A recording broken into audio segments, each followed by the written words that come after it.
कौन है अरविंद केजरीवाल सीरीज का पार्ट 4। पिछली कड़ियों में हमने देखा कि इंडियन नेशनल कांग्रेस किस तरह बीजेपी के सामने एक चुनौती बन के खड़ी हुई थी और भारतीय जनता पार्टी के लिए उस चुनौती को पार कर पाना संभव नहीं हो रहा था और उसके चलते उन्होंने एक ऐसा षड्यंत्र रचा कि इंडियन नेशनल कांग्रेस से उन्हें हमेशा हमेशा के लिए छुटकारा मिल जाए। इस चक्रव्यूह से सिर्फ भारतीय जनता पार्टी ही नहीं जुड़ रही बल्कि एक संगठन और जुड़ता है और ये दोनों कड़ियां मिलकर बनाती हैं वो चक्रव्यूह जिसमें फंसाया जाता है इंडियन नेशनल कांग्रेस को। और इस चक्रव्यूह को बारीकी से समझने के लिए हमें उस संस्था की भी कुंडली आपके सामने रखनी पड़ेगी।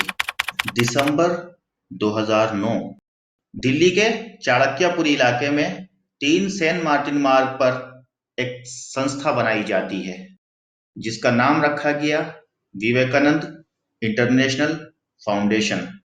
इस संस्था के फाउंडर थे अजीत डोवाल जो कि 2005 में इंटेलिजेंस ब्यूरो के डायरेक्टर के पद से रिटायर हुए थे तथा स्वामीनाथन गुरुमूर्ति इस संस्था के चेयरमैन हैं। इसके अलावा आरिफ मोहम्मद खान जो केरला के गवर्नर हैं, अनिल बैजल जो दिल्ली के गवर्नर हैं, इस संस्था के एडवाइजरी मेंबर हैं। साथ ही सूर्या प्रकाश जो प्रसार भारती के चेयरमैन हैं तथा प्रभात शुक्ला ये भी इस संस्था के एडवाइजरी मेंबर्स हैं। विवेकानंद इंटरनेशनल फाउंडेशंस के executive members, advisers, fellows, researchers उनकी एक लंबी लिस्ट है, लेकिन यहाँ मैंने आपको सिर्फ वही नाम बताए हैं ताकि आप उन्हें आसानी से बीजेपी और आरएसएस से कनेक्ट कर सकें। अगर विवेकानंद इंटरनेशनल फाउंडेशन की वेबसाइट की माने तो इसका उद्देश्य विचार विमर्श करने का एक ऐसा केंद्र बनाना था ताकि भारत को मजबूत, सुरक्षित और उन्नत बनाया जा सके। लेकिन वास्तव में इसका जो उद्देश्य था वो था कांग्रेस मुक्त भारत। जी हाँ, कांग्रेस मुक्त भारत। और अजीत डोवाल की अगुवाई में इस संस्था को जो टारगेट मिला था वो था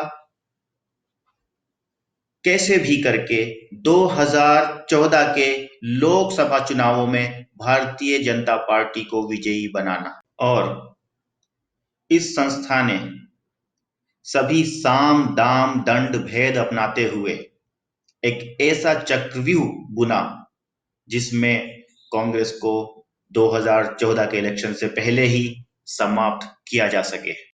और इस संस्था ने अपनी कोशिशों के चलते 2014 के लोकसभा चुनावों में भारतीय जनता पार्टी को विजयी बनाया, जिसका इनाम अजीत डोवाल को नेशनल सिक्योरिटी एडवाइजर बनाकर दिया गया। नृपेंद्र मिश्रा को प्राइम मिनिस्टर का प्रिंसिपल सेक्रेटरी बनाया गया। इसी संस्था के एक और मेंबर के मिश्रा को प्रधानमंत्री का एडिशनल प्रिंसिपल सेक्रेटरी बनाया गया। फिर से मैं बात करता हूं उस चक्रव्यूह की जो इस संस्था ने बुना। इस संस्था ने एक टीम तैयार करी, एक ऐसी टीम जिसका काम था कांग्रेस मुक्त भारत। जी हां, मैं अगली ही कड़ी में उस टीम के ऊपर से भी पर्दा उठाऊंगा और केजरीवाल कौन है उसकी हकीकत भी मैं आपको बताऊंगा। आप बने रहें मेरे साथ, फॉलो करें इस ट्विटर हैंडल को, इंस्टाग्राम हैंडल को, फेसबुक पेज को और इस यूट्यूब चैनल को।